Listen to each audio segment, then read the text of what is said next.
together, but we founded the Career Design Lab and created and implemented new innovative processes to engage our students to take ownership in their career journey, including the passport. How many people brought their passport with them tonight? Okay. Career Week 2018, the future of meaningful work, doubled in size and scope. And it won the Career Design Lab here at the School of Professional Studies a first place for best practices in career services, the Alva Cooper Award, which was named after the former president of the National Association of Colleges and Employers. And we are also receiving national recognition at the NACE conference in Orlando in June for how to build a career success culture, which is focused on Career Week. Now we're here today with the kickoff of Career Week 2019. This event is by far the nation's largest university career conference, spearheaded by a career services team. And what a great team we have. Shout out for our Career Design Lab team. This week-long conference brings over 250 industry representatives, 50 sessions, panels, workshops, innovation challenges, 100 speakers, and over 20 vibrant virtual opportunities for our students. We have 160 total organization representatives, and 97 of them are actually actively recruiting our students. It is with great pleasure I introduce to you Hassan Akmal, who has spearheaded Career Week, this amazing 5-day premier conference for our Career Design Lab. Hassan is the inaugural executive director and co-founder of the Career Design Lab here at Columbia University. He is also the chief architect of the You Matter Design Your Career program, as well as a student and alumni career mastermind group movement here at Columbia University.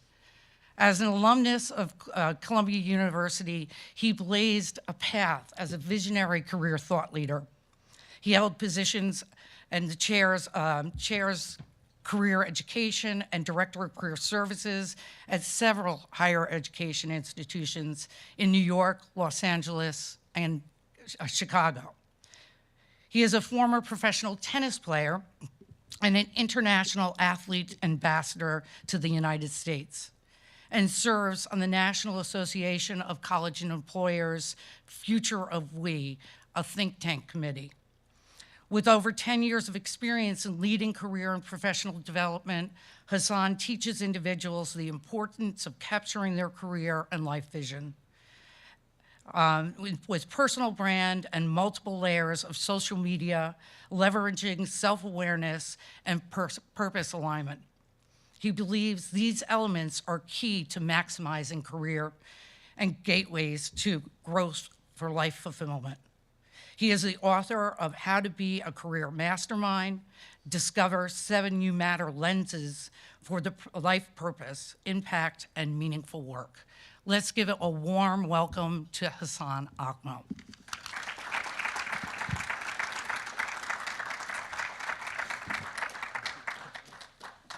Thank you.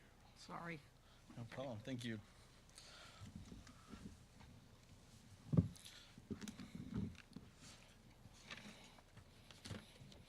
Thank you, Diane, for that. And I have my passport, so I expect a couple stamps. I'm going to make a killing this week, right? Are we ready for this week? Yes. Question is, are we career ready? Are we career week ready? Is the real question. Every New Year's Eve at exactly 11:59 p.m., the Times Square ball on the roof of New York's One Times Square building descends 141 feet in 60 seconds along a specially designed flagpole. Much like watching the sand of an hourglass slowly trickle down 1 second at a time, 1 grain at a time, New Yorkers and countless tourists from all over the world gaze at the lighted panel ball as if they're looking into the future, and they are mesmerized. Perspectives change over time, just like careers. They evolve, and each year we evolve. In 1920, a 400-pound wrought iron ball replaced the original ball made of wood. In 1955, an aluminum ball weighing just 150 pounds replaced the iron ball. In the 1980s, there were new neon lights, rhinestones, and strobes added. The ball went through yet another revision in 2000. And then, in 2007, it became the magnificent work of art the world sees today. A crystal ball made up of almost 3,000 crystal triangles, each one a different lens representing a different perspective, illuminated by almost 30,000 LED lights. In each triangle lives heartbreak and hope, chased away by the light of a new horizon. Beneath that resplendent ball, we make our New Year's resolutions and promises to loved ones, but most of all, to ourselves. It's where some stories end and others begin. There below, close by, is a magical place where the manifestations of these resolutions are realized. These seeds are given birth.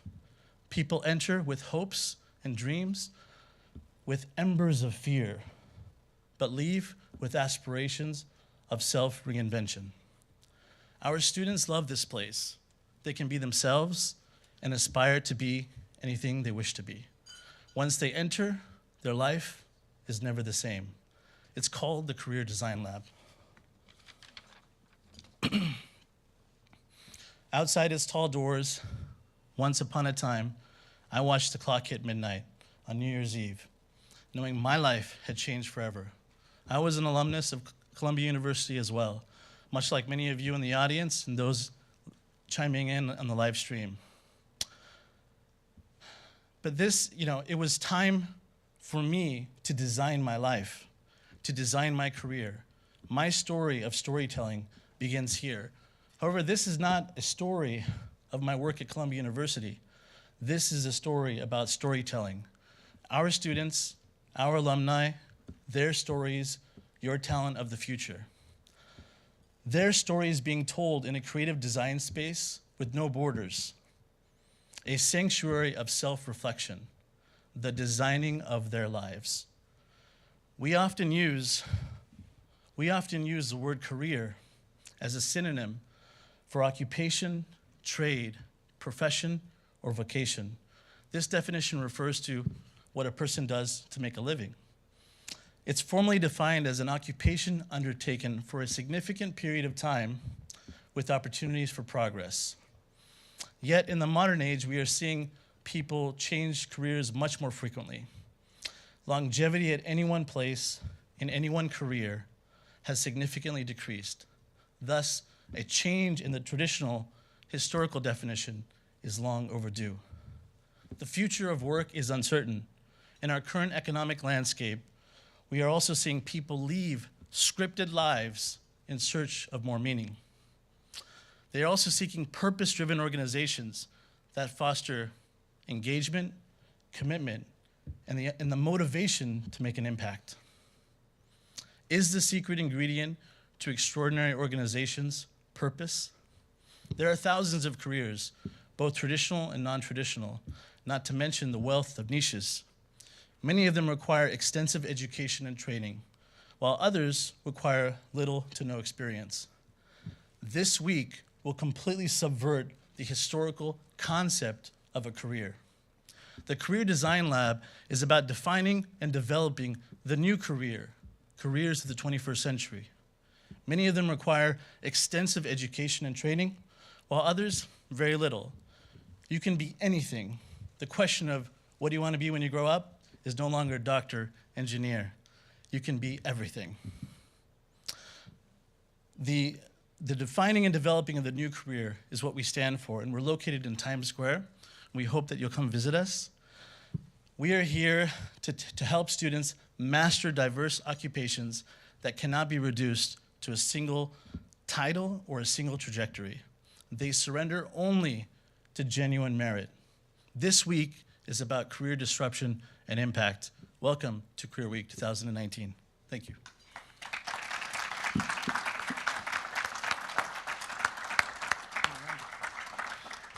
Thank you, Hassan. So now that I'm just getting to, like to introduce the keynote speaker. And I want to thank Hassan for those inspiring words. As Hassan mentioned, the theme of Career Week is career disruption and impact, which highlights the innovation and cultural shifts that are quickly changing today's employment landscape. We know that global connectivity, the rise of smart machines, and new media are just some of the drivers redesigning how we think about work, what constitutes work, and the skills we need to be productive contributors to the future. To kick off this week, it is with great honor I introduce you to Venetia Taylor, our keynote speaker, who will be focusing her thoughts on the future of work, imagination, creativity, and strategy. Venetia is a strategist, fortunate to have worked with some of the world's experts in marketing, innovation, and technology. At Oxford University, she was selected for the WPP Group's Marketing Fellow Program. As someone who loves to collaborate with creative thinkers, she joined Mother London, the UK's Agency of the Decade, Anomaly, New York's Agency of the Year in 2017, and then Google.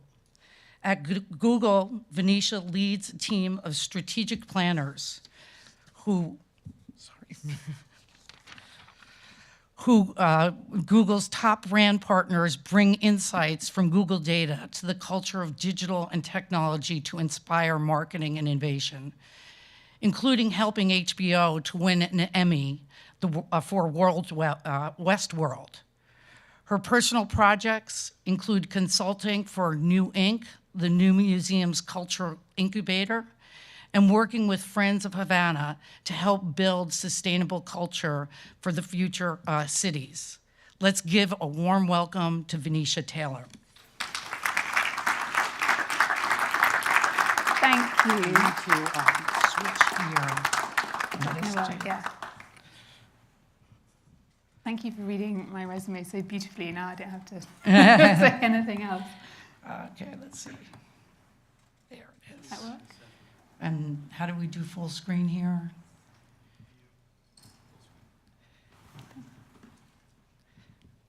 View. Set full screen. Oh, there we go. All right. Sorry. Thank you. Welcome, Venetia. In a dream world, it would also be on Oh, there. what Is there a happened? way to do that? Maybe. Why didn't it come up there? Sorry. Thank you. I'm pointing out that I thought when I started working at Google, I'd be like, great, I work for the internet, so the technology is definitely going to work all the time. I know. Never does.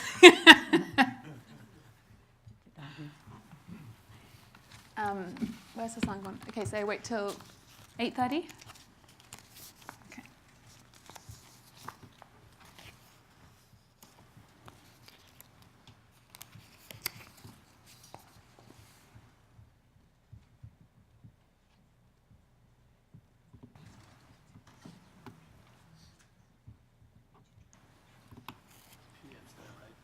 Oh, it's Oh yeah, it's there. Can see it. She's saying that.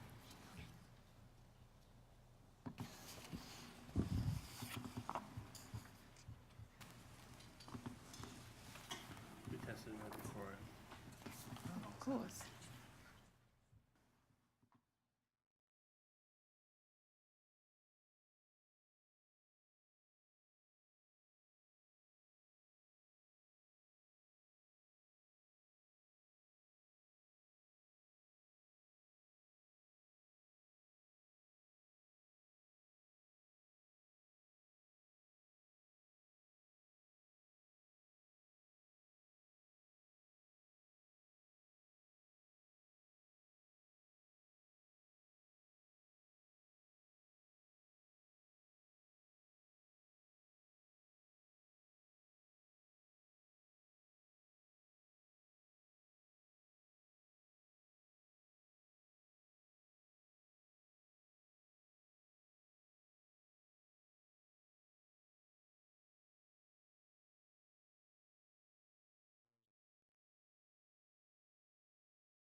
Yes, excellent. Thank you very much, team effort. I've played absolutely no part in that. Okay, here we go. Hello, hi, I am Venetia Taylor, beautifully introduced. Must compress that bio. I am a Brit, which is why that cup of tea is there. And the talk has a very grand title. Thank you, Hassan. But really, I think it's about this, strategic planning your career. And I know that people are at very different stages of what that even means, if, to your point, the word career really means anything at all. But I thought I'd sort of tendentiously link it to my job title and vaguely use that as a structure for the conversation. But basically, it's because you are all stars. I mean, I think dazzlingly so, with amazing resumes and glittering futures and super talented and qualified. And so when Hassan said, come and talk, and can you give some practical tips? I was like, okay, where even to start? And so what I'm going to share is really quite woo-woo, but I actually think some of it has been extremely practically useful to me. So I offer it for maybe like 25 minutes, I think. You're going to wave at me, and then some questions. Okay, so thinking about developing a strategy for this crazy job market, planning for what the future might look like in terms of a high-performance culture, either joining one or maybe starting one. And today, I just want to convince you that actually it's the soft skills that make for a fulfilling and happy and rewarding career. Perhaps because you're also brilliant in all other ways. Okay. Awesome. We're going to see maybe 50% of the screen there, but I think we can go with that. Okay, so strategic planning. I'm not going to go over this. It was read to you at length, but I am definitely not saying I have the answers. However, in about 12 years of moving from marketing companies, innovation companies, to the big white spaceship of Google, I think that I've learned maybe a few little secrets that I wanted to share. So here we go. I've got this, by the way, because I thought I might not be able to see the slides, and indeed I can't. Analog. Okay. All right, what should my strategy be? So in Google, there's an amazing team called Google Creative Lab. There's lots of amazing teams in Google. This is one of them. And it's run by a guy called Robert Wong. And I asked him, okay, what's the strategy that you ask of for your people? What do you want from them? What strategy do you ask them to pursue in order that they be successful, that the team be successful? And here's what he drew, which actually is 3 interlocking circles, although you can't tell that. But there's one, brilliant, awesome, there we go, thank you. There's one over here, and like one over here, and one here. Okay, so he's like, all right, I want people to follow one strategy all of the time, and here's what it is. 1, figure out what's good for your employer, and figure out what's good for the user, what's good for the customer, what's good for the world, and maximize what you personally love to do and are good at. That's it. So, fine, got it. Right, let's talk about this bit then. So, which that arrow is pointing at what I love and am good at. I'm going to echo a little bit what Hassan just said. I really don't think we spend enough time really thinking about this. I definitely didn't, but I would say a good 10 years. Because I kind of told myself it was other things than the actual thing. And another way of thinking about this, here's where we start to go woo-woo. What I love and good at is your superpower. Has anyone asked you this before? So how did it go? I was in a very flashy agency for an interview. It was in LA, and the interviewer was like, so Venetia, like, what's your superpower? It's my American accent. And I was not at all able to answer the question, and sure enough, I did not get the job. And I was partly because I didn't understand what he meant, partly because I'm British, and like surfacing that kind of thing, super embarrassing and difficult. But he did draw this for me, and I actually thought about it a lot ever since. So basically, here's how it goes. And obviously, I'm in Columbia, so I've got to have a Boston matrix, and you obviously want to be in the top right-hand corner of any Boston matrix. So the superpower, what is it? You probably know, it's something that comes so easily to you that maybe you don't ascribe a value to it. You maybe almost don't see it because it's just part of you, it flows out of you in an almost kind of unobstructed way. And if you know what this thing is, if you can frame it, you will have a kind of a North Star to guide you. So when you're thinking about the focus of your energy, like Robert Wong talked about, like what to maximize, sort of a lens through which to see everything that you're doing and kind of figure out, where do I devote my real energy? Because you're all having, whether you're just starting out in a career or you're halfway through, you have infinite possibilities, all kinds of places that you can work at. And the danger is, I think, that we kind of go for the next gold star, the next career, the next logical step. And in doing that, maybe you will only get to use 40% of your superpower.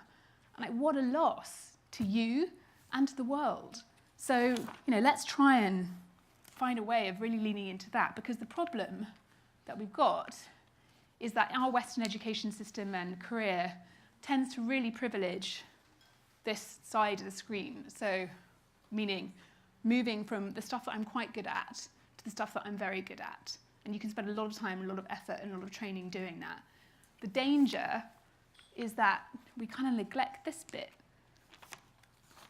So, here we go with an exercise, because semi-participatory here. So I don't know if anyone actually has paper anymore, or does. If you don't, write it on your phone or just think about it in your brain. These are some of the questions. I nicked this from Fast Company. There are various different ones, but we can play with these ones. And what I find interesting about these questions is that the ones we typically ask about work, about career, aren't usually these ones. I mean, think about American culture in particular. I'm an extension as an Anglo-Saxon. I think it's kind of the same, but we're like obsessed with productivity. How can I do more? How can I do more work? How can I be more productive? We don't really ask these types of questions. So we're going to take a few minutes and do a little thought exercise here to work through these questions. You probably, definitely will take, or maybe you won't. It took me a while to even think about these, and I still changed my mind. But here we go. So 1, what feels effortless? Think about the activities in which you are completely focused, where you get in the flow, you lose track of time, it just feels good. So these are the first things we talked about. The stuff that doesn't feel like effort, and yet you're really good at it. 2, how do you amaze others? Don't ask your mum, but you could ask friends and colleagues and people you've worked on projects. Did you find people seek you out to get advice in particular areas or lend a hand with certain projects? Listen. Actually believe them when they say, oh my God, how do you do that? Very good lesson for a Brit. And look for patterns to get clues where you might be more effective than you think you are. What makes you willing to sacrifice? So this is not because I'm going to please my boss, or because it's expected of me, or because I want an A, because we do that. This is what actually motivates you to want to do more. You don't mind that you're actually there doing it on a Saturday because you just love it. It's kind of a willing sacrifice, if you like, not a, there's a carrot dangling in front of my nose and I must get that gong sacrifice. Right, next one. When are you fearless? Think back to a time at work or otherwise when you were the most confident, says Fast Company. Are there times when you felt comfortable and confident enough to take measured risks, stretch your ability? That comfort level is a sign that you have a true strength in that area. And what can you see more clearly than others? I think this is a good one, because the thing about superpower is it doesn't mean that we get to do that all of the time. It doesn't mean that we don't also have to do the shit stuff that unfortunately is sometimes part of the day job. You do. But the good news is, by figuring out what you see more clearly, implicit in that is also I see clearly that I am not so good at these other areas, and I am going to find out ways that I can compensate for that. And I've got a thought on that in a second. So here's what Fast Company concludes, or the expert they dug up. The number one thing you can do is determine your strengths, determine your superpower. Because we're all individuals, and though we're all capable of accomplishing our goal, there's no predetermined way to do it. Before we can even tackle our objectives, self-awareness and understanding who you are and what you excel at is the number one step in anything you go on to do. Okay, so I would like to propose, number one, that superpower is a strategy. And you might not crack it today or tomorrow or next week, but it's really, really worth thinking about as a way to kind of filter and focus what comes next. What am I doing for time? Okay. I also talk very fast, so I'm a Brit, so if you're like, slow down, you can make a sort of hand signal. How can I plan for high performance? I'm always thinking about this because Google has a crazy system where you get sort of evaluated and graded against your peers every 6 months. So it's like this, God, I got to perform thing. Okay. Let's talk about this bit. What is good for your employer? The thing is, obviously, once you found your superpower, we all know this, no superhero exists in a vacuum. You've got a crew. You've got your gang, your Avengers, and saving the world takes more than one person. Originally, in this bottom right-hand corner here, I had some Ewoks until someone, Googler course, told me that Ewoks do not have superpowers.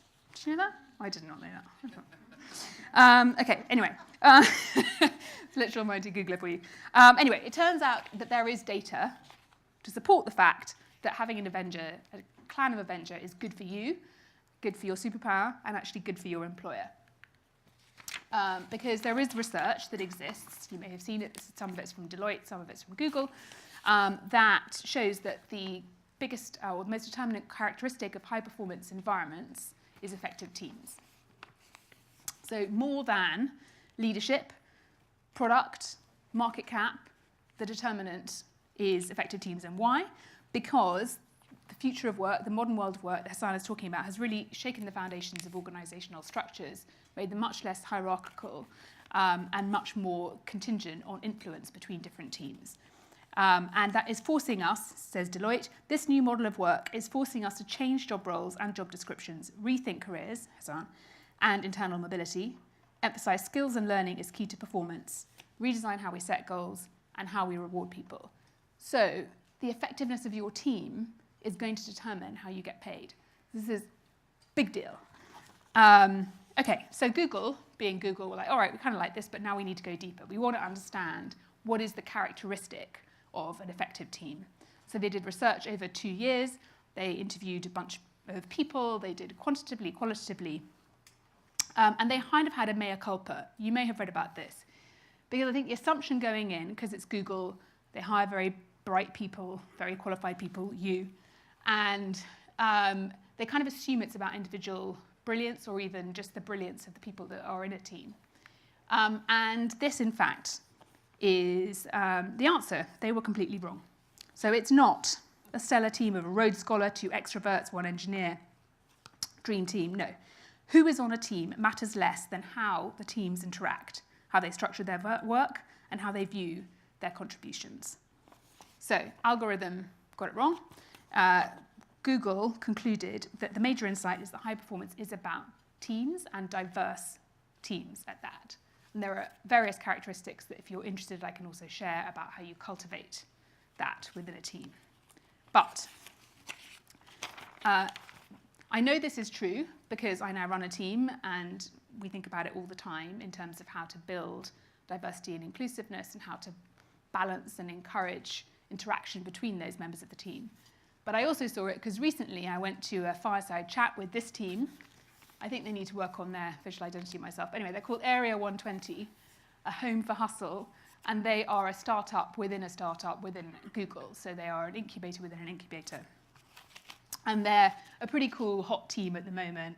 They have these goals around, anyone from Google can join. They have to pitch an idea. The goal is that is a $1 to $3 billion idea within X years, and everyone wants to be in it. But what they look for, idea is number 3 on the list, the quality of the idea that you bring.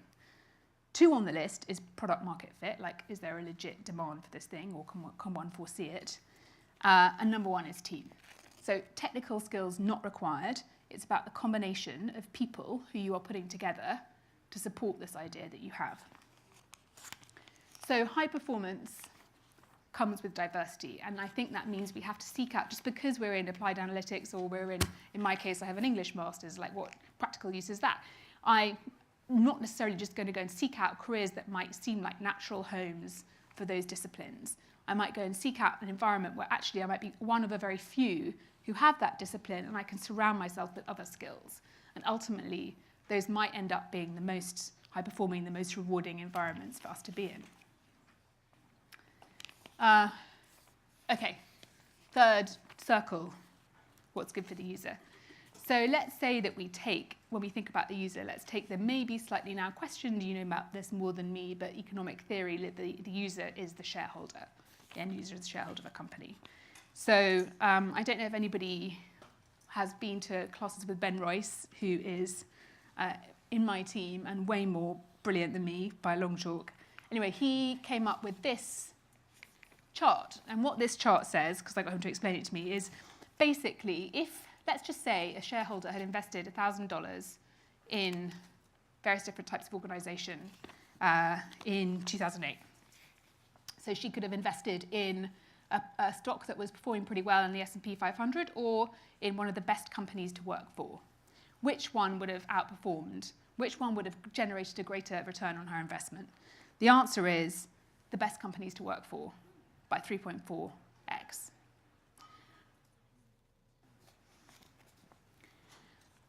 So if you go to the Glassdoor list, you can look at which are the best companies to work for. Google is currently 8 on the list. Behind Zoom, In-N-Out, LinkedIn, Lululemon, Southwest. Anyway, so they're all great places to work. Anyway, so what are the characteristics of this best place to work that could have 3x'd my $1,000 investment in 2008? And here they are, lots, it turns out. But what have all of these got in common? Answer, they are all, quote, soft characteristics. Things like mission and purpose, which Hassan was talking about, things like internal culture, things like the way they treat, foster, and support employees. So again, you might be thinking, okay, well, Glassdoor is selling their methodology. Of course, they want to advocate for this kind of thing. All sounds great, but basically, I want to get paid, and I want to make my parents proud. So I'm not sure I'm really buying all of this. You know, sign me up for Bain. Great company. And yet, this letter published in January of last year and then subsequently reiterated a couple of times. I don't know if you read it. It's from the CEO of BlackRock, who manages assets of $6 trillion. Guy called Larry Fink. And he, I think, is the antidote to my hippy-dippy inclinations in many ways, but he's actually endorsing exactly what I'm talking about. You can read the quote here. The fact that this is being equated with the iPhone moment in 2007 from Steve Jobs. Because he's requesting that CEOs focus on more than shareholder value. He said he wants to invest in companies who invest in responsible career development for their employees and many of the other values that fall from that, like purpose, because these are ultimately equated with profits. And this is the guy who's actually going to invest the money, which in due course will fund the IPO, will fund the share value, will fund your career, the amount you're going to get paid. So he said this. He said, without a sense of purpose, no company, either public or private, can achieve its full potential. It will ultimately lose the license to operate from key stakeholders. So this is important. It's really important. And you are a stakeholder in your future company. So when someone asks you, you're doing applied analytics, you're doing law, why aren't you going to be a lawyer, or whatever it is, and maybe that's your dream, maybe it aligns perfectly to your superpower, in which case, awesome. But, didn't you get your degree in finance, shouldn't be working in a finance company? I think we can arm ourselves with this kind of information so that we're prepared to defend the pursuit of our superpower in a context where we're going to be surrounded by our Avengers and know that we're still going to make our parents proud. Anyway, so here's the summary. I have a bit of a fondness for old Google, really sort of slightly rubbish graphics and GIFs. Anyway, so here's me as a superhero. I was actually standing outside a bar in Paris with my name on it. That's why I'm so excited. But leaving that aside, I'm also excited about the new ideal strategic plan in Comic Sans, which is when you spend some time clarifying your superpower, and you don't have to do it on your own. Absolutely not, in fact, you probably shouldn't. When you really look for your Avengers in terms of complementary skills, not just what do I do now, but where can I really make a contribution, where those skills in context with other skills are going to shine. When you look for an environment that has a purpose beyond this quarter's dollars and cents, then I think that's real ROI on the time that we put in at a place like an august place like this, in terms of fulfillment, ideally in terms of money, and ideally in terms of just general long life and happiness. So, final quote. I said I was like an English major, loads of quotes, not very many numbers, but I think he's right. This was written, I think, 20 years ago, and I think it suggests that you, deeply literate as you are, also need to practice the literacy of the future. The illiterate of the future will not be those who cannot read and write, but those who cannot learn, unlearn, and relearn. Thank you.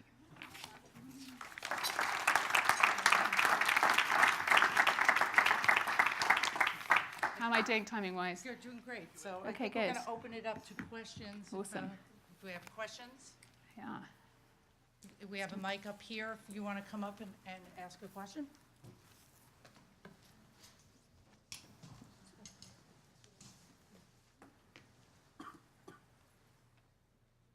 Hi. Hello. You worked at WPP and Yes. Google, among other places, two small startups. And so I was curious as to how you found how would you compare and contrast the employees you worked with at those two companies?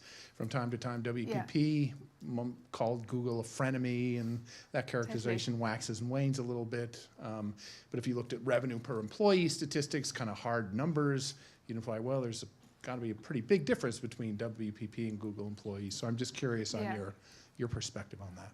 Thanks. Thank you for the question. Yeah, it's funny. Although they are different in lots of ways, it's interesting. Weirdly, I've always worked at founder-led companies. Obviously, Martin Sorrell is no longer at WPP, but he hired me. And Mother and Anomaly are both still founder-led, so is Google. How are they different? I mean, when I was moving from Anomaly to Google, because Google's my client, and I had this other job in London, so like way more kind of like team of 70 people, better job title, all of that kind of stuff. And then I did this interview at Google, partly as like an anthropological exercise, really, because I was like, well, I'm curious. And I got the job, and then I called a mentor of mine. I was like, what am I going to do? Because like one is the lateral progression from WPP and from all of that stuff. Like it's head of this, that, and the other. The other is, I don't know what it is. And my mentor was like, Venetia, it's like this. When a big white spaceship lands on your lawn, you've got to get in it. And I was like, well, okay, I'd like to think that if a big white spaceship did land on my lawn, I would get in it. So therefore, I have to take this job. And I think that the big white spaceship element, the difference between them, they're both really big now. I mean, what are there, like 8,000 people in New York, in Chelsea? I mean, they're huge. But I think that there is still an element when I can go on a Thursday to go and see Larry or Sergey or Sundar talk about whatever is happening within the company, whatever brilliant thing they did. I think there is still a perspective on multiple industries and the future of those industries that I gain from Google, which I really love. And I think partly that is its position in the market, but partly it's just such a curious company. And so I think that is the main difference that I have felt. I mean, WPP is full of the most amazingly talented and brilliant people. I think just the purview of Google means that they are asking different questions and maybe even having different questions to answer. And I think that's what you get on the spaceship. Maybe. I don't know if that answers your question, really. It's a very personal take. Anybody else? Perfect.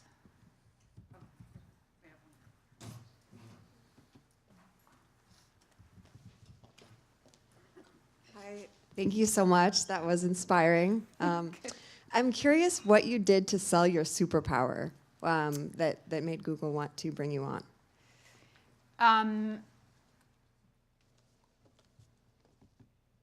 Well, the first round of interviews were fine, actually. I mean, I got in, I think, because, I don't know, I did. But the superpower question became more relevant when I was actually interviewing for my current job, because Google has if you're moving into a role, you have to re-interview, and there's a competitive interview, and you're interviewing against your peers, and nightmare. And I had 2 rounds of interviews, final round, me versus another guy, or a guy, who identified as a guy, and it was a disaster, like major screw up. It was asked, like, why you, which is the kind of code question for like, what's your superpower? I just waffled on about, well, because, I just feel like I'm really ready to make a big contribution, and, it was awful. Very nearly did not get it, but they fortunately had one more feedback round where they tell Venetia, if she can't answer that question, Brian's getting the job. And I was like, that's not going to happen. And so I went for some coaching. And this guy, who's very brilliant, taught me to kind of how to talk in very short sentences, and power sentence structures and all this kind of fascinating thing. But he helped me come up with an answer to that question, which is not unrelated to this image, which is I had to have one sentence, and it was, because when I meet with clients, the light bulb goes on, and it helps them see Google products in a way they've never seen them before. And I said it better than that. And I've been working with this guy, and he helped me sort of find this. And he was like, what do you really get at? And I said, well, I just have these moments when I sit in a room with people, and I could just see that they get it. I can see the light bulb goes on. And he's like, that's it. The light bulb lady, the lady with a lamp. Yeah, Florence Nightingale, brilliant. And so he made me practice answering. This is a while ago, so I didn't do it very well. But practice answering any question that I was given in any interview situation by basically introducing that sentence and just carving it to whatever the interview question was. Didn't matter what the question was, like politicians. What's the weather like? It's terrible weather. It's like, well, you know what? It's kind of bright. Actually, it's bright like I make the light goes on. Whatever. Like, you just find a way to insert that right at the top of the interview. And then after that, you can actually answer some of the questions. But yes, the answer is, it was coming up with a pithy sentence that had a visual or a metaphorical relationship to what my superpower is, and then shamelessly introducing it, no matter what the question. Does that help?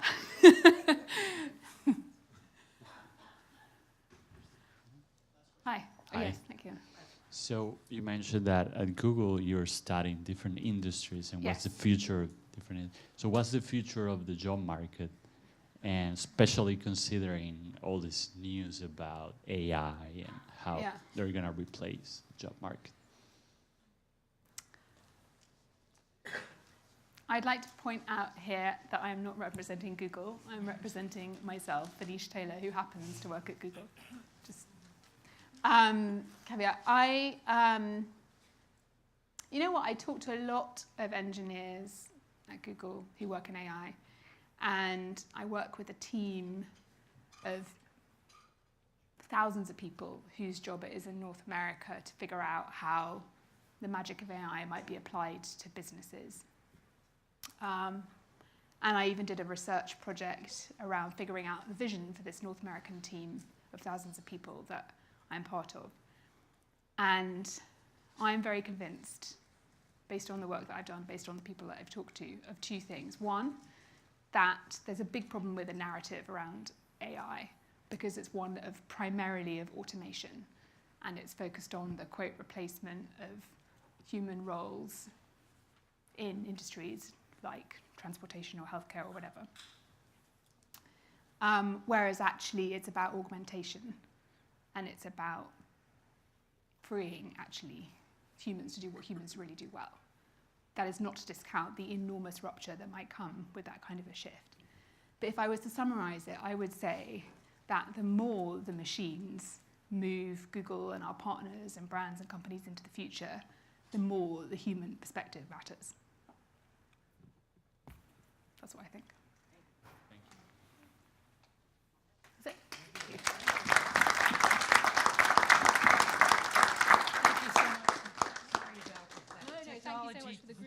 and fixing it. Thank you so much for those inspiring words. I have to say, for me, and we were just talking about this before the panel, working from your strengths is so important. And being able to really, get in that flow, when it's your strength, when hours go by and you don't realize you've been working that long. So freeing. It's so freeing. Oh my God, I'm going to find somebody else to work with who can do the other stuff that I'm not good at. And that's my big thing too. Okay, I'm not a Thank you. detail-oriented person. I know that. I know I need detail in my team. I'm a great cheerleader. I know how to get out there and communicate. But there are things. We know we have our strengths, and we always try to work from our weaknesses. So I think that that's something that I really take home is finding that superpower. And I really feel that's what the Career Design Lab really tries to get our students to understand. So I thank Steve because we were just talking about this prior. So that being said, how do we hire for that?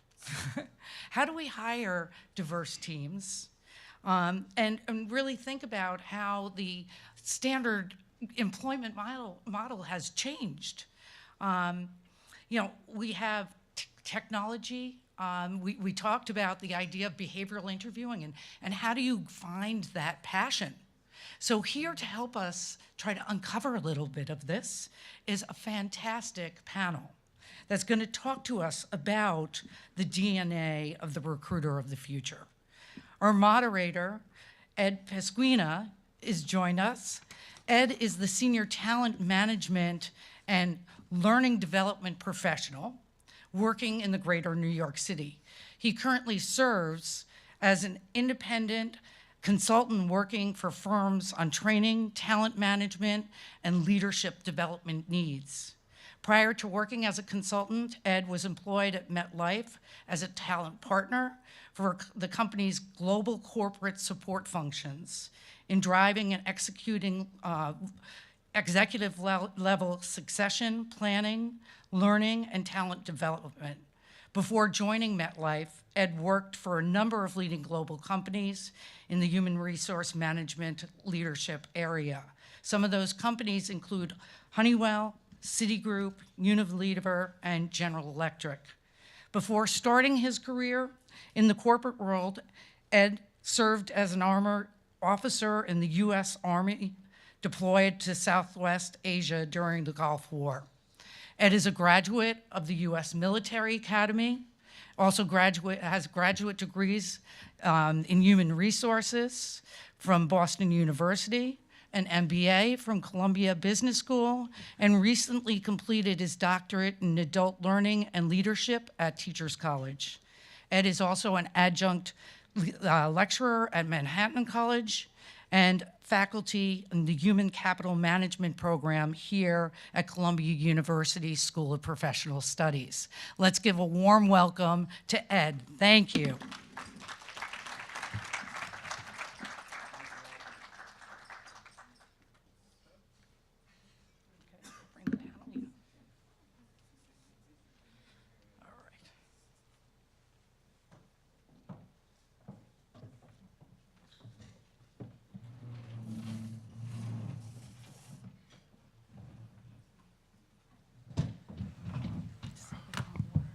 Thank you, Diane, for that great introduction. I really appreciate it. And we are here to talk about the new recruiter and the new gig economy that's coming out here. So first of all, why don't we just start off and have the people on the panel go ahead and introduce themselves, talk a little bit about your background, and then talk about what your exposure's been to the gig economy, to the new talent economy, and just human resources and human capital management in general. So why don't we start at the end, and we'll work our way towards me. So Stephen, why don't you kick it off, if you don't mind. Steve DeBella here. I'm a human resource business partner from Mount Sinai Hospital, and my career spans back probably about 20 plus years in human resources, predominantly in the financial sector, but currently and most recently in healthcare. And I've seen the landscape change like you wouldn't believe. So it's changed dramatically. We all see the technology that's been going on with all companies and with the phones and just everything. You could work on a phone and put your resume through to a company. So the landscape really changed. And it's all about adaptation to the new normal. So. Great. My name is Dorcas Lind. I'm the Assistant Vice President for Diversity and Inclusion at Montefiore Medical Center. Shockingly, I tell people this is the inaugural role for an institution that is over 100 years old in the Bronx and in New York City. And on any given day, there are 24 plus programs that are looking at all areas of recruitment and talent management and engagement of the community and workforce development, all in the lens of diversity and inclusion. But most people don't know about it because we don't communicate it internally as well as we can, and we don't communicate it externally as well as we should. And so that's part of why this role has been created. I spent over 25 years of my career in ethical pharmaceutical PR and advertising, and worked my way over to the health and hospital side. So my public health background says that I'm back home now, saving the world, which is how I was supposed to start my career when I got my MPH. And I'm watching how identification of workforce and staffing has really changed for our organization, and I'm looking forward to hearing others' experience. Thank you. I'm Sam Liu. I'm a principal within Mercer, which is an HR consultancy. I deal with a lot of clients that raise these very issues around how do they grab and really retain the best talent out there, but also we take a step back with them and saying the best talent for what ends.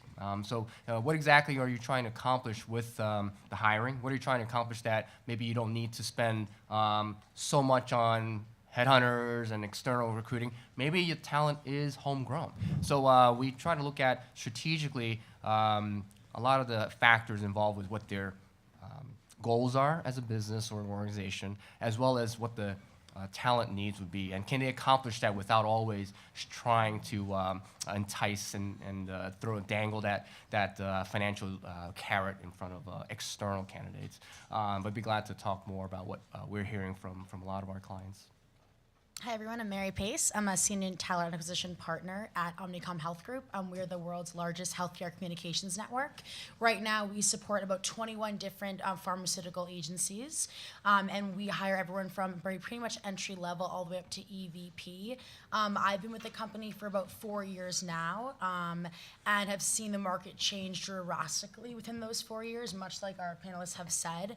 So very excited to be here today and to discuss some of the topics that we are.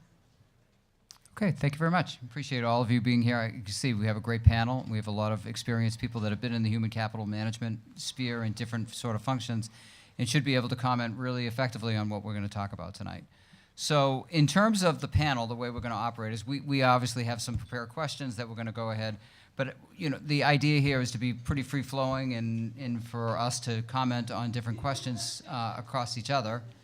And then hopefully at the end we'll have some chances for you to ask some questions too. Okay? All right, good.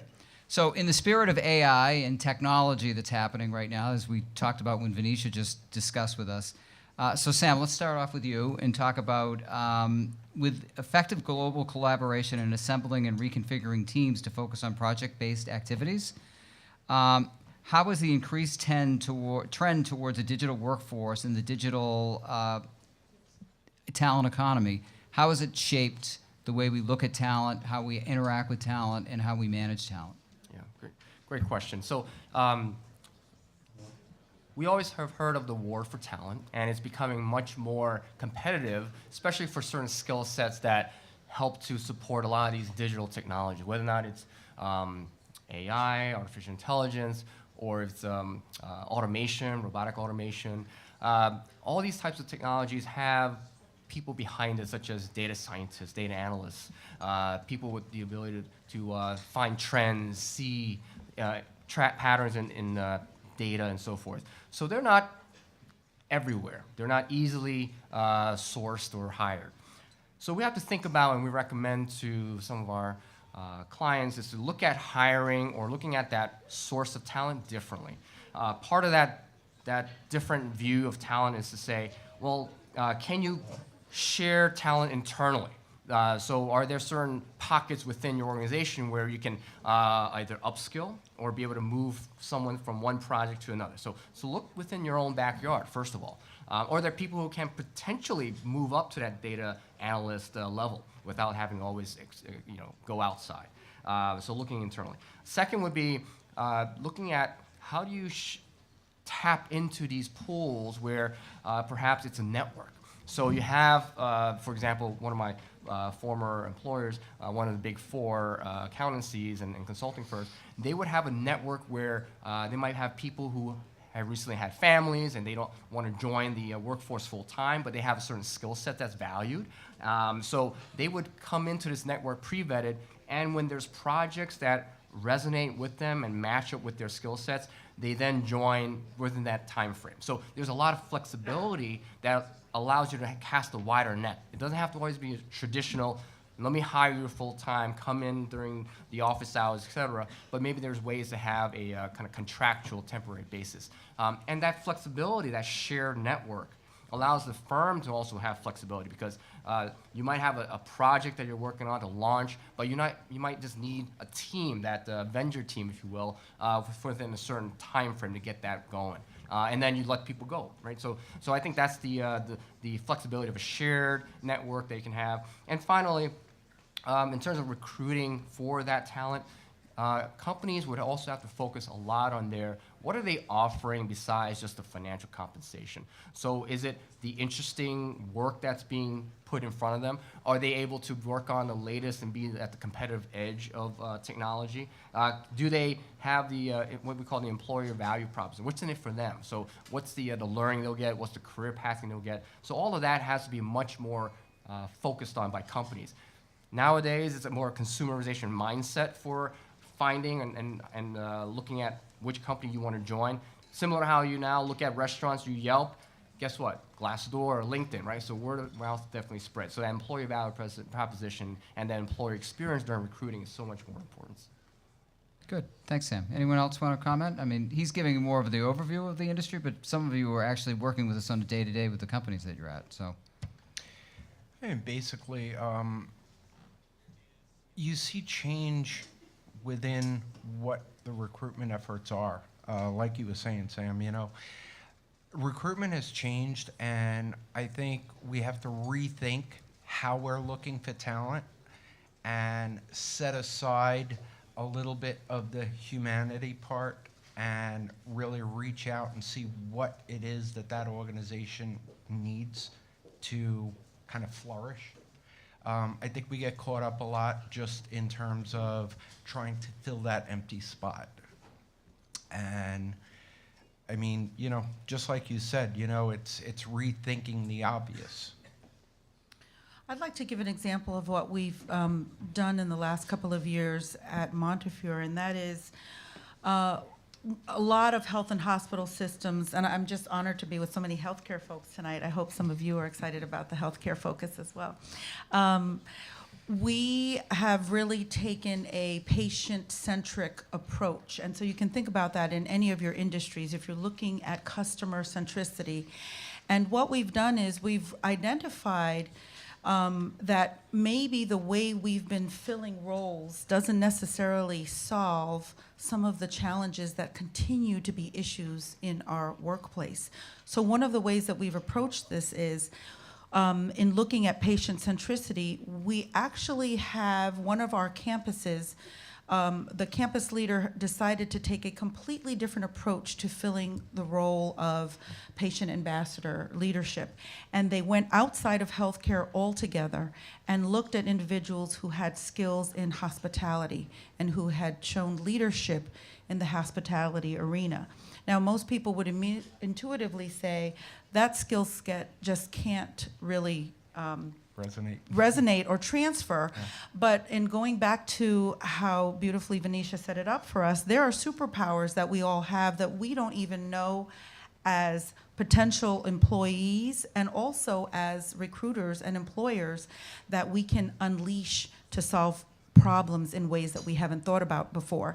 And in fact, that individual who came from the hospitality field, completely different industry, has been able to transform the way we engage and welcome patients into our hospital communities. And it's been a game changer for us in our system. Do you want to comment on talent acquisition person? Yeah. Yeah, yeah, go ahead. Yeah, Yeah, no, I mean, just- I was gonna say, we especially, you know, in the healthcare industry, we typically looked for the type A, you know, if you had experience in account services, creative, and so on, but we've really totally had to redesign the way we look at folks. Right now, just for instance, I run a fellowship program within our agencies, and we really had to rethink first a short play and a long play. You know, our short play is we have a job description, we need to find someone that matches this, and if it's the person, we're gonna get them in the door. But we're realizing we're losing these people after 12 to 18 months, so what are we gonna do to find someone else, more of that long play, that's gonna really check off these boxes, bring a new side of thinking, and also want to grow and stay with our companies. So for instance, I know with Columbia, we have a great partnership with their MPH program, where we're bringing people in that have more of that medical or that clinical knowledge that they didn't understand, that they could bring it into more of an industry setting. So looking out for folks that might not know this opportunity is out there, but expressing that you can really utilize your background in this space. So we are constantly always looking at folks with maybe different superpowers or backgrounds that might not fit that JD completely, but we know that they can come in and do the job with a little bit of extra preparation and training that we can get them to that point. So I think we've all had to pivot in some sort of way with finding that talent that might not be exactly on paper, but turning it into something of more of a positive that they can do it. So definitely seen that. Good, thank you. So let's shift it a little bit. Dorcas, let's hear from you on something. You know, you mentioned, particularly in your role in diversity and inclusion, we've got a situation now where we have 5 generations working in the workforce. We've got the silents, we've got the baby boomers, we've got the Gen Xers, we've got the millennials. So in your mind, when we look at this idea of the gig economy and people working in a temporary sort of fashion, and just in general with career development, and what thoughts do you have around how do we actually encompass that, and how do we develop that within our workforce? So I promised Hassan that I would share my story about my gig experience. He said, you won't be on the panel unless you share the story first. So I will share the story. Well, thank you. Please do.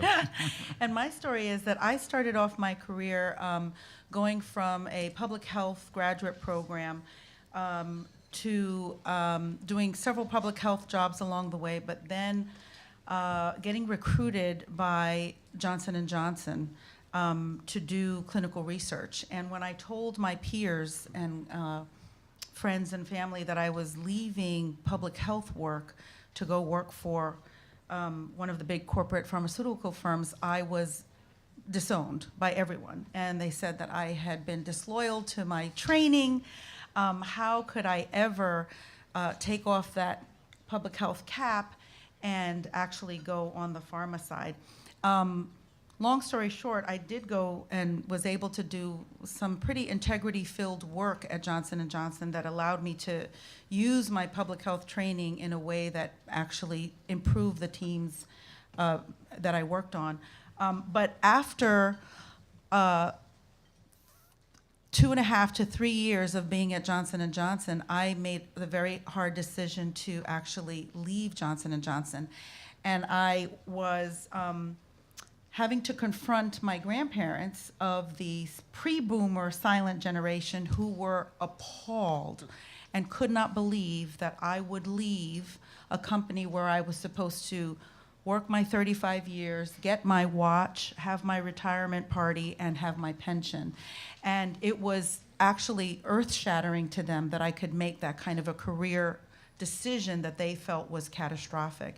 And that was one of the first big moves that I made that really didn't resonate with my peers and my family. And it took 20 years later to then again find myself being pushed into a scary situation of spending 20 years on the PR and advertising healthcare side, doing work that I valued very much, but then realizing that I was being pushed to go out on my own as a consultant. And that was as scary as leaving Johnson & Johnson, especially when everyone was talking about the gig economy and how you make choices to actually leave that safety net of a corporation with very comfortable salaries, very comfortable promises, although not so loyal anymore, for continuity, and was pushed out pretty much off the ledge to go and do consulting. And what I found was the experiences that were the most uncomfortable, and I think we all probably have this experience of ourselves or of people that we've brought into our institutions. The experiences that are the most scary and the most uncomfortable are the ones that give us those skills in that last quadrant that we don't pay attention to, of the things that we're not very good at. So for the most uncomfortable learning examples of bosses who were actually unspeakably unbearable and painful, those were the situations that allowed me to flourish in my consultancy of one, in my gig that lasted for 5 years, that allowed me to identify my own clients, set my own work schedule, appreciate my work-life balance choices that really allowed me to do my best work. Ironically, one of the clients that I had during those 5 years ended up being the client who ultimately offered my dream job. And I was able to write that job description for myself. So I never imagined that making that choice to be in a gig role where I didn't know where the next contract was coming from allowed me to actually get to a place that was a dream in terms of career progression.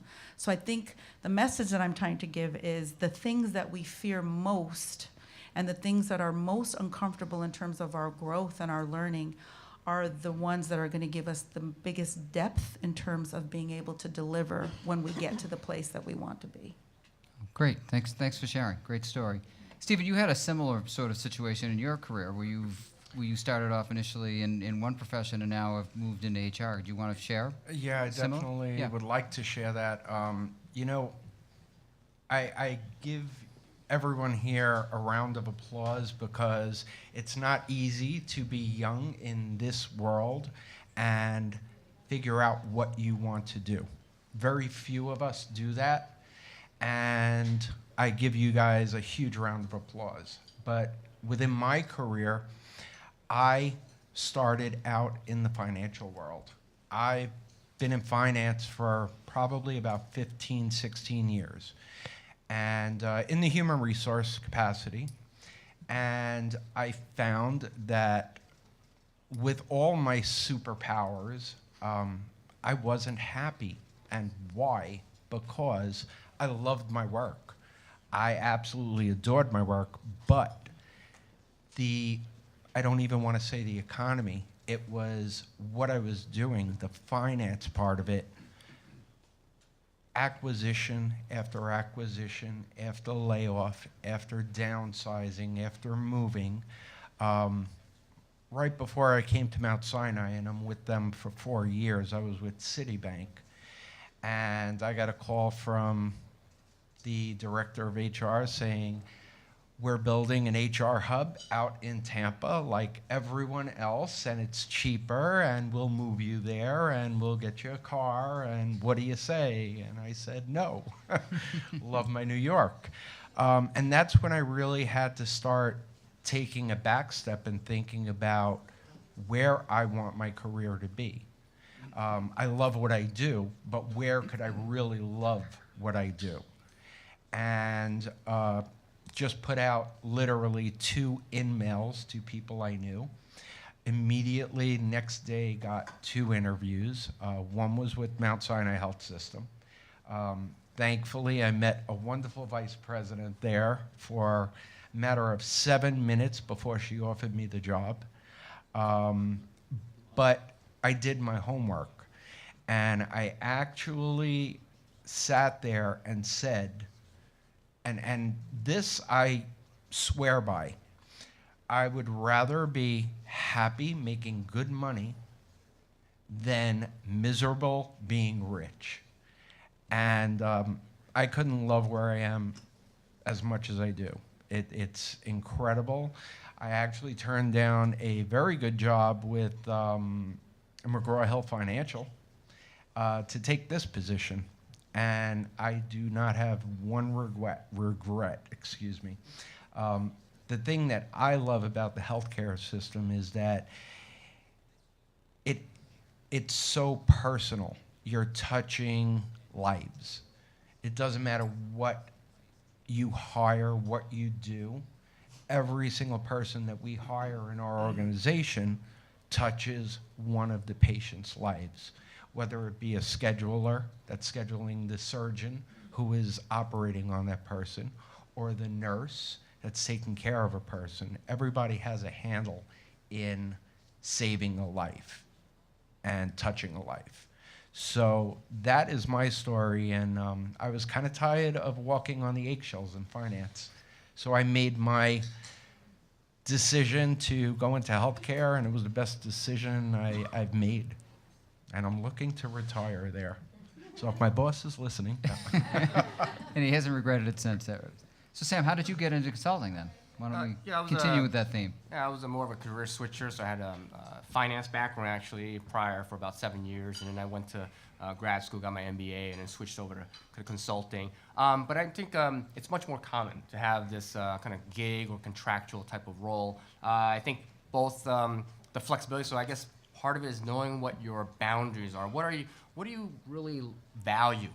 Is it the flexibility? So I know a number of people who were formerly consultants who now do their own shop. There are placements firms out there that would assign you certain companies looking for a skill set.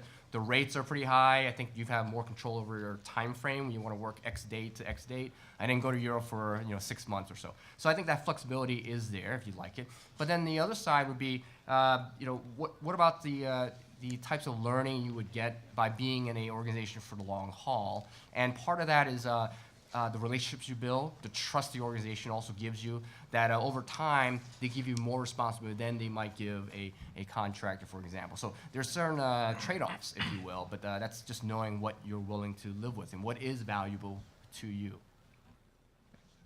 Do you want to say anything about how you got into talent Yeah, acquisition I mean, at all? yes, I mean, how you kind of progressed yeah, in your unlike some of the other panelists, I'm, I would say a little bit more fresh. I've been 4 years in the industry. And when I thought about the superpower question, that's really what I had to look at about 4 years ago when I joined this agency.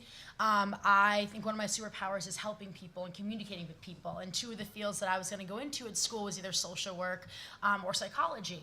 But after hearing a lot of the stories, being on sites, it's a hard job to take. So I need to change that energy into something more positive. And I found recruiting through that. I'm helping people get jobs every single day. I'm listening to their stories. Well, much like Steve said, we're in the healthcare industry, so we're completely touching lives on a daily basis. Whether I'm hiring a PhD with a background in oncology that's going to help get that drug out to the next person, that's what we're going to do. So I think it's rewarding in its own set, but I never really thought I'd be going into recruitment. So I think all of you, much like Steve said as well, it's phenomenal that you guys are here even in this program. And sometimes the path that you think you may go on is not going to be the right one. But I promise you, with a little bit of hard work and kind of asking yourself those tougher questions, you will get there. And I find that I'm kind of finally, after about 4 years, I'm in the place that I need to be, working on my strengths, but also using those strengths to empower other people to find theirs. So I feel as my life as a recruiter has been very, very rewarding at this time, and I'm excited to kind of see what the next 2 years bring, but completely agree with the panelists on that. And I have to say, Mary, one thing. Nobody wakes up and says, I want to go to school to be a recruiter. That's very true. Yeah, definitely. It's very true. So along with that, it being a recruiter and the stress that's on there, when you're looking at resumes, because obviously a lot of people out here are looking for potential job changes or in the gig economy or whatever. Yeah. What sort of things are you looking for when you're looking for in resumes, when you're trying to review and trying to find candidates to actually hire and interview and all that? Yeah, of course. That's a great question. I think even over the past 2 years, our market has shifted in so many different ways. Some of those red flags as recruiters see, we see people that are constantly jumping, either whether it be title or money, or they're moving from company to company. I would say even within 10 years, that's still a big red flag. But what hasn't really changed is the way that we are looking at those resumes. So I think with this market, you have to be very, very agile and be able to pivot within that. For myself as a recruiter, right now I would say most people are staying at companies around 18 months.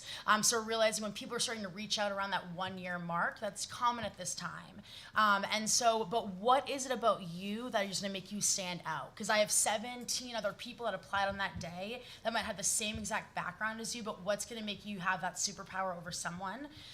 So I always say is you might list 10 different groups that you've been in, but during those clubs or groups that you've been in, have you held any type of leadership responsibility? Is it just a resume filler? What have you really either conducted or finished within that group? So I think it sounds a little bit cliche, but constantly kind of choosing your superpower, I feel like that's the theme of the day, and kind of being able to put that on paper, because you're going to change industries, maybe not industries, but jobs quite frequently.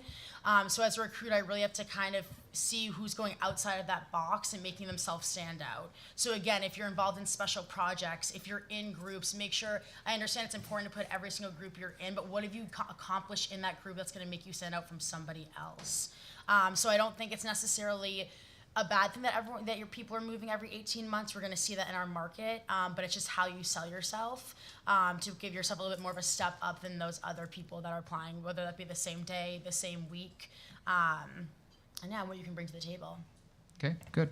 Anyone else deal with recruiting at all? Yeah, please. In terms of that recruitment relationship, the other pivotal piece is who that hiring manager and supervisor is going to be in that decision-making equation. And the National Council on Healthcare Executives recently made a statement that your supervisor is more influential in your overall health and wellness than your primary care physician. And that's a pretty profound statement in terms of how important that relationship it is that you have between who you work for and how you establish that relationship and that trust. So in that process, I have found that I really encourage people to be active in interviewing who you will be working for just as much as they are interviewing you. It is your obligation to yourself and to your journey in your work life to know that you are embarking on a relationship that is actually going to get off to the right start, because that timeline that you shared is expedited even more so when that is not a right match. And it really does take a toll on your well-being, emotional, psychological, performance-wise, and it takes a toll on the organization. It's not the right thing for anybody involved. So you owe it to yourselves to be just as much on the other end of that interview, asking the right questions about what does success look like and how does your way of working complement or add to what is already in existence at the organization. Yeah, I totally agree with that. So how about that with Stephen? We're talking about the resumes and how you stand out, but there's other ways to stand out. You can use social media, you can use career fairs, you can use all these sorts of things. We've talked about AI, we were talking about it earlier, and that's actually penetrating the recruiting process. I mean, how do you see someone using those sorts of tools to stand out, to get noticed? So I'm actually a huge advocate of marketing yourself. I always go back to, how many people here saw the Super Bowl yesterday? Okay, so there's 3 reasons I say people watch the Super Bowl. They love football, they love the halftime show, or they love the commercials. And let's hit the commercials. Why do companies pay so much for those commercials, for those 10, 20, 30-second spots? Because they want to get out to the public. They want to market their product. And guess what? What people don't realize is that you're a product. You want to sell yourself. Like Dorcas said, look around. The room may not be filled, but guess what? Your competition is all over. And I think some people, which is a great thing, they think about their background, their strengths, very passionately. So when they'll apply to a job, they are expecting a reply immediately. And what we fail to realize is that with the economy, how many people are applying to that same job? What are you up against? So marketing, huge strategy. I do a lot of mentoring and career coaching internally in our institution because I'm all for internal growth and mobility. But I also meet people outside who ask me to kind of mentor them and coach them. One thing I say is you've got to be very particular with your background on how you market yourself. I've seen too many times people send in a resume. A month later, they'll apply to 2 more jobs and they change their resume. But guess what? That's still in our system. You've got to be very cognizant of structure. So if you're going to market yourself the right way, have your resume say the same thing as your LinkedIn profile, have the same thing as your other profiles on whatever social media you're using. So we utilize a lot of platforms at Mount Sinai Health Systems. One in particular we just piloted, which is phenomenal, is video interviewing. We are piloting it with our nursing division, and to think that we can sit there and watch a video of somebody who's going to take care of patients is kind of a little bit scary, but it has worked so far. Like I said, it's only in pilot stage, but there are so many stages of technology in the workforce these days that we've got to try and stay within the market, within, everybody else's range of what everybody else is doing. It's all about the AI, it's all about the technology, and how easy is it going to be for me to put my resume in. But one thing that I think we really need to, in the HR world, what we really need to capture and hold on to, especially in healthcare, is the human part of it. Because I don't personally care what kind of technology could, land a big white rocket ship on your, lawn and you getting it. I think that human touch is going to have, the more technology we have, like was said previously in the presentation, the more technology, I think we have to put more human touch into it, and especially in the healthcare market, But the video interviewing is quite interesting. We're looking for the 6-month mark of algorithms. We do facial recognition. So it's going to be interesting to find out how the pilot went. It's being very well received so far by a lot of the managers because they have the ability to go on to the internet on our website and click the video. But once again, market yourself out there because it's an ever-changing world and we all think we are doing it right and perfect. And when we get that resume that has that one little glitch in it, it's sad because that is going to be a red flag, and then what happens? We don't move forward with you. But you're up against a lot more people. So, it's all about the marketing, but it's all about being very, very precise in what you're doing and reflecting it all the same way throughout social media, your resume, and background.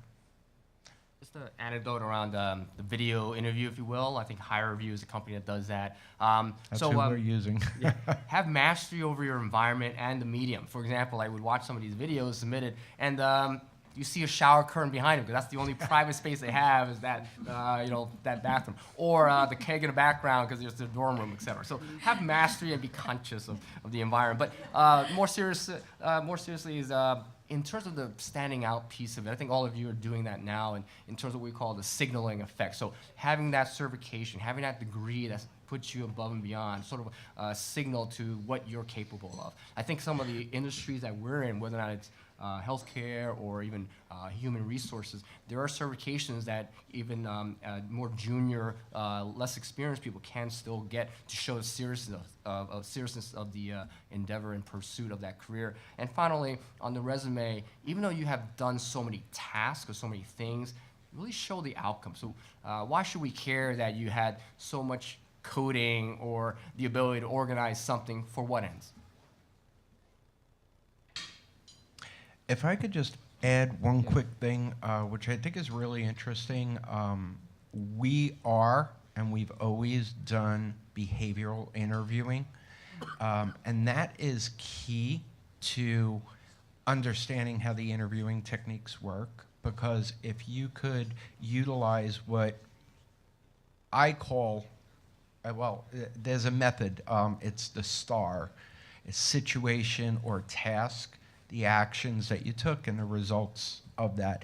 If you could be asked any question and answer it in that kind of order, you're pretty much going to, I don't want to say ace an interview, but get very far in an interview, you know?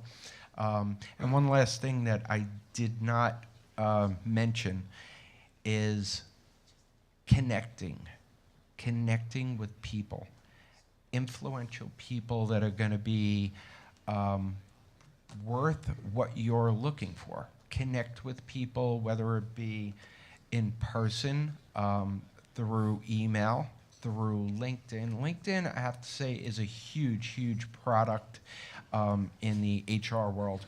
Because we've done a lot of recruitment on LinkedIn. I have one of my coworkers here. She does recruitment. This is Nicole Barbero. And, you know, she could attest to, you know, utilizing social media like LinkedIn to looking for backgrounds that we really are looking for. So it's out there. It's getting out there and connecting with the right people that are going to be influence within your career. Okay, great. Do we have time to take questions from the audience, or how do you want to handle this, Anne? Okay. So sure, please. Hi. I have a question for the three HR people here, Mary, Dora, and Steve. Sam, you don't count. No. No, you too, Sam. But I'm wondering if you could talk a little bit about the superpowers, the one or two superpowers that you're really looking for in someone. I mean, pick a situation if it's not global. I personally don't have to pick a situation because I'm a very passionate person. I take my career very seriously, but when I say seriously, I take my career with a passion. I go above and beyond.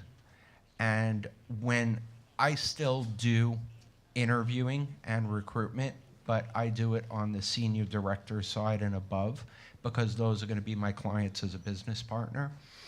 What I personally look for is passion. I think people have become very robotic when interviewing because they think there is a perfect way to answer something, and there's not. The interesting thing is when I coach people and give career advice on interviewing techniques, it's okay to pause. It's okay to stop and say, you know what? I'd like to give you a great answer, but right now, could we bypass this and could we go back to this in a few minutes? I would appreciate that if somebody told me instead of hearing the, you know, it's scary. Look, interviewing is very scary. I've been scared in interviews, you know. I am not perfect. But I love people with passion. And if they lack one or two of the, I'm not going to say requirements, because a lot of times requirements are required, you know, especially in a clinical role in healthcare.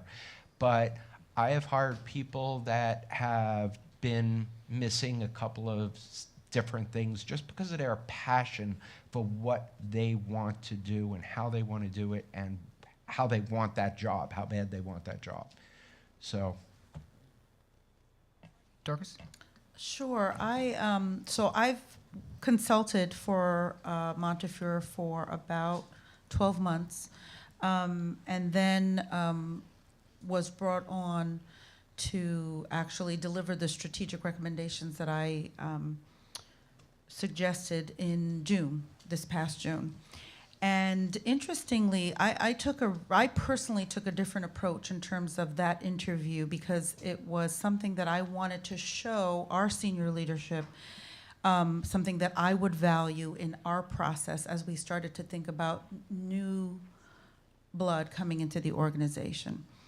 And I started out with a story about the time in my career that I was fired. And everybody said, how could you start out talking about that experience? And what I found it allowed me to do was actually talk about transparency around what my values are, what my expectations are in terms of being a loyal contributor, and how that relationship has to have certain expectations that are met on both sides in order for successful work. So I share that example only to say I'm not expecting folks to come in and say this is the worst time that I ever had in my career. But what I do appreciate is sincerity around what drives them, being able to talk about the why. So at that level, when you're recruiting at that level, or even when you're recruiting for new young professionals in their field, you want to be able to speak with somebody who can articulate the why for why they are seeking the type of work that they're seeking. And if they're not able to articulate that why, then maybe they're not ready for that opportunity because they haven't done the work that's required to be able to know.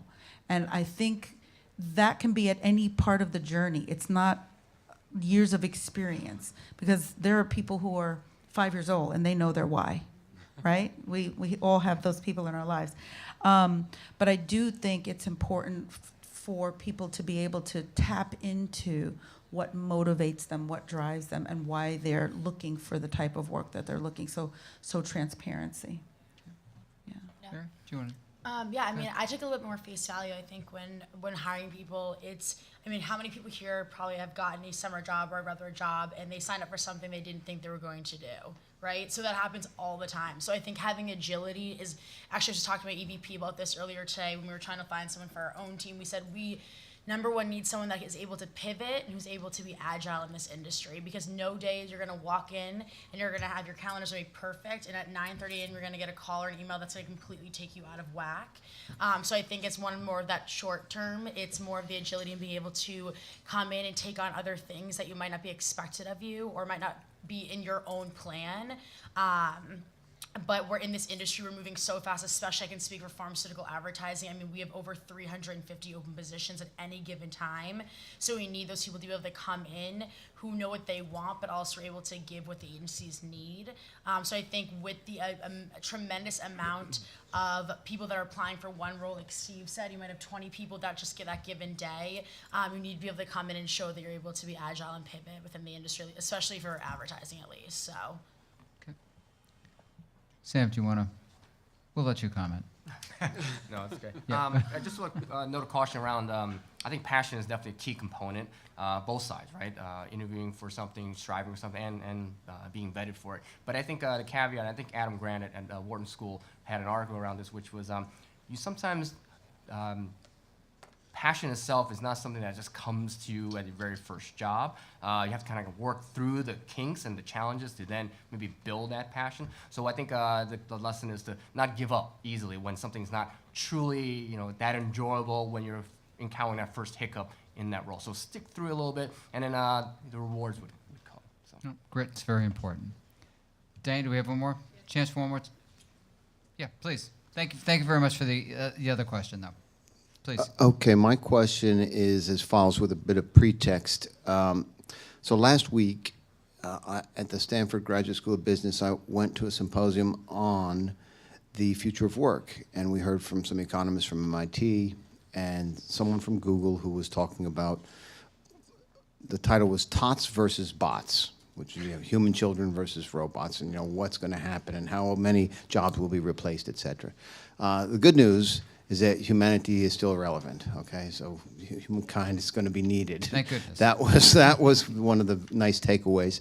But one of the things that I think would be interesting to overlay on what you've all been talking about is this reliance on the technology to kind of match a profile, and as you're speaking about passion and so forth as being such a relevant trait, it's almost as if some of these technological matching systems, so whether it's dating or jobs or what have you, they don't always hit, right? And so could you speak to the degree to which you're going to kind of, how do you as recruiters or people who are in that field kind of deal with the inevitability that some of those reliance on spiders and scraping and finding people it's what you do, because I think it's just become the standard. However, how does the human dimension factor in, and can you factor the human dimension in prior to getting to the short list? I think on the technology side, everything has a kink, period. Nothing is foolproof, nothing is perfect, but then again, it's the human that creates the technology.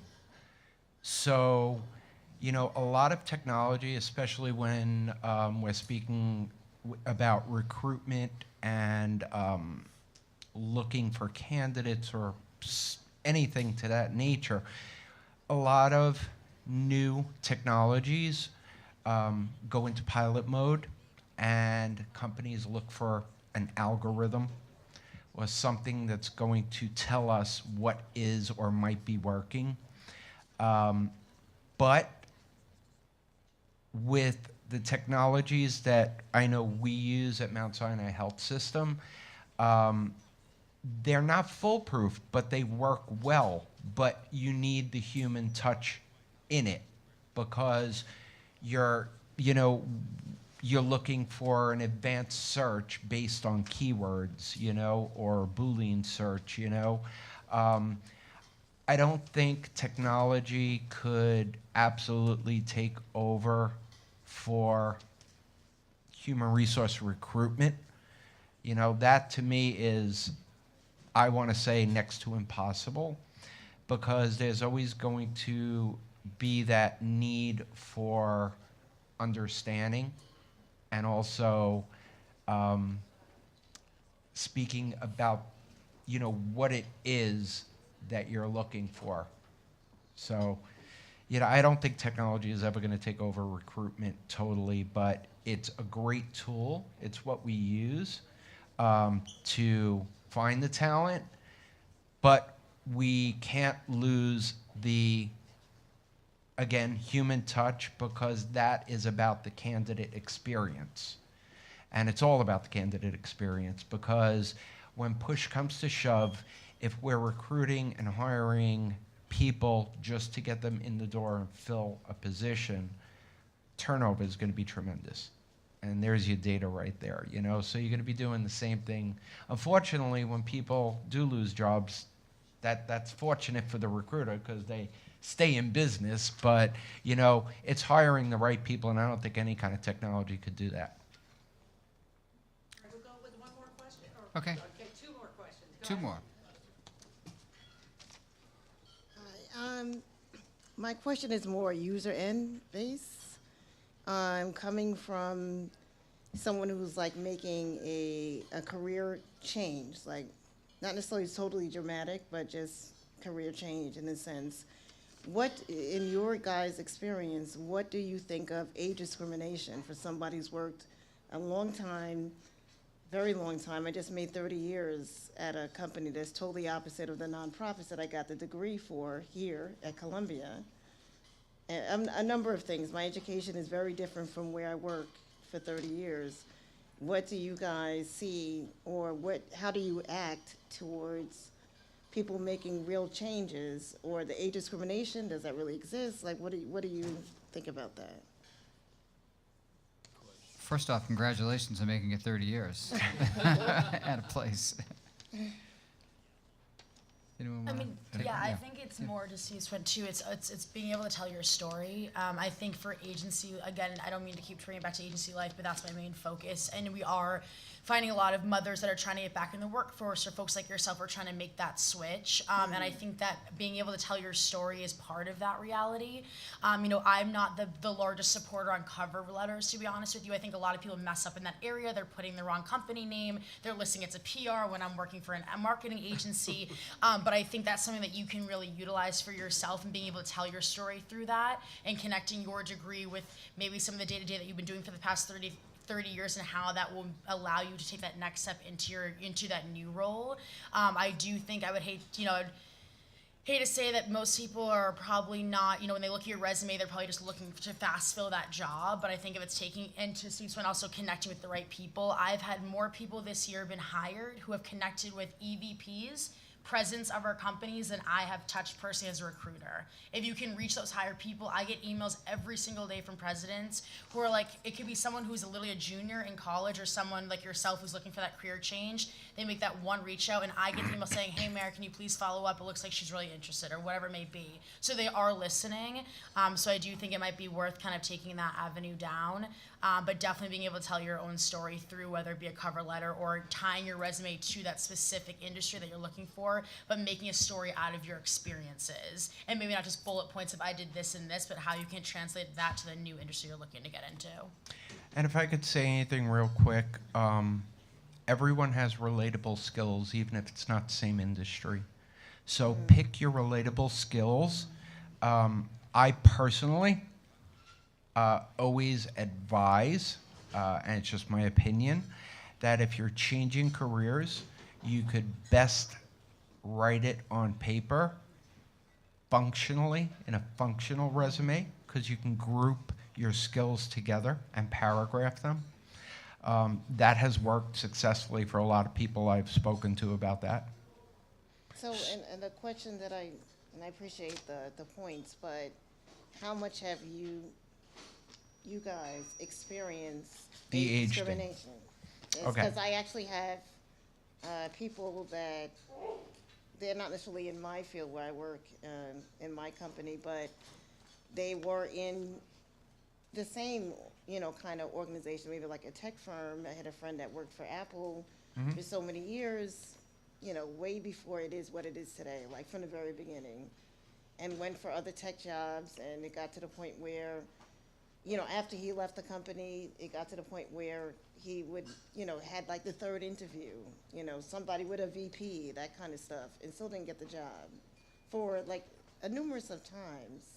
I mean, it definitely exists to some extent, even on a lower end, not say a lower end, but like a different end where you have people that it may not be something about education. Like I absolutely have a superb education with the degrees that I have. But you might have other people that I know of that they might have had the experience for a certain job, that more of a mechanical job or whatever it is. And someone actually told this person that their resume was not relevant because whatever that experience was from 10 years ago, 15 years ago, whatever. So here's my take on this. Is age discrimination out there? I'm sure it is. Thousands companies, we don't know. There's no way to actually tell if that's why you're not being sought out or reached out to. The only thing that you can do is put your best foot forward and recreate yourself with your relatable skills. You know what? I look at resumes of people that have tenure in an organization, and I love that. That, to me, shows somebody that not only has survived, but somebody that has thrived. So does everybody have that methodology, that thinking pattern? Probably not. So you really cannot take it personally, because guess what? You're going to get turned down letters. You're not going to get a call from every single job you apply to. And that's why part of that passion has to be on applying for the right jobs, the right fit for you. So recreate yourself by utilizing your relatable skills to your education and your previous 30 years of work. Okay. Last question? All right, thank you very much. Yeah. So my question, it applies to the career transitioners as well as the younger generation, for the fact that you did mention that we are selling ourselves on our social media platforms and LinkedIn accounts, and consistency matters. But what happens with those people who have diverse set of skills and are applying to different positions in the workforce, not say like project management, but also like fundraising as well as like IT work, because they have those diverse set of skills. And when they sell themselves on LinkedIn, they put their past experiences, but when they enter their programs, their coursework actually diversifies their knowledge and expertise.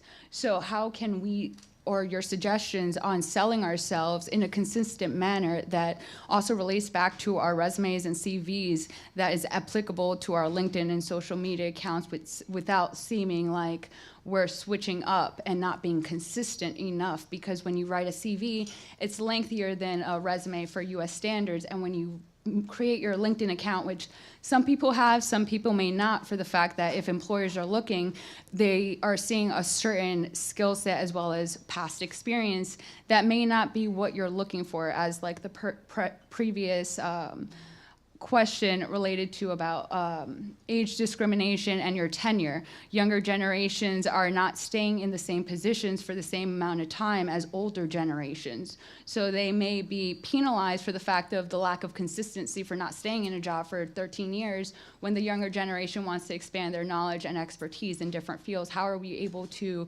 keep this consistent as well as make sure that we have the same opportunities as different demographics? Everybody's looking at me, so.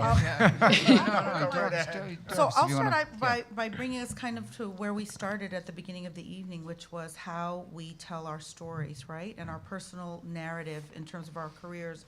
So I think it's important that both sides do the work that's needed in order to get past those blocks. So from the person who's applying for work, it's looking at ways of how you tell your story about why you made the choices you made in terms of those moves. How were you building on a particular skill set? How were you looking at a different set of skills that augmented what you did at your previous work?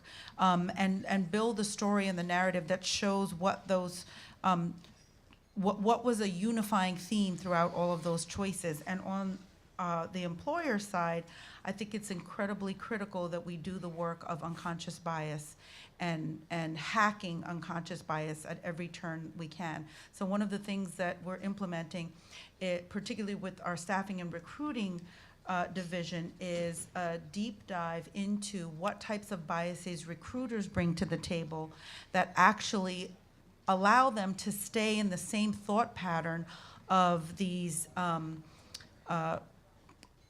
traditional thoughts of job jumping, for example. Let's unpack what that means. And maybe there's a different way of thinking about why a certain generation has made certain choices. And I also think that that speaks to the technology piece that was asked earlier. You know, if you look at the Apple example with Siri, there were a bunch of customers who said, you know, why does Siri have to have a female voice? Why does Siri have to have an American accent? And they went back and they looked at the biases that they brought to the table in creating that product. So they internally unpack some of those issues and are now looking at what do we need to do as a company to look at different types of voices, to look at some of the racial and ethnic and gender issues that we bring in from a recruiting perspective. So I think both sides have to do the work, but it's definitely how you tell your story and how you tell that career journey that can allow somebody to understand the rationale and the legitimacy for why you've made those choices. And just with regard to that consistency throughout social media and your resume, point being, consistency with your background, your work, your passion, your love, what you want to do, what you're looking for. I've seen too many profiles on LinkedIn and other social media, and I've seen the title of Vice President. Okay, of, you know? And if I'm utilizing it for recruitment, Vice President's not telling me much. At the top of your opening statement, like a profile on your resume, build yourself up. You know, I personally don't like objectives because everybody's looking for the perfect job in the perfect world to live and work and, you know, be happy. Building a profile on LinkedIn, building a profile on the top of your resume, I like that because it gives me a snapshot of what you want, what you do, what your background is, and why I want to read on and what's going to interest me. So it's capturing the audience. Okay, good. Thank you. Thank you. I think that's about all the time we have. And okay. Thank you so much. All right. Thank you. Give Thanks a big everyone. hand for this, for Ed and this esteemed panel. So much information and insight provided. Thank you. So what are some of the key takeaways from this evening? For me, passion, purpose, impact, taking risks, right? Do we hear all of those in there? It's clear that, you know, the new world of work really requires us to think about our strengths and how we build on them. Having a passion for the work you do and a willingness to continually adapt to the ongoing changes of your field so that you're able to really provide those talents to individuals and companies. So in the true spirit of Career Week, I hope this evening's keynote and panel has expanded your mindset and your curiosity and about the cultural shifts and the quickly changing employment landscape. So I leave you with this. What is your superpower and how are you going to unleash it for your future? Thank you.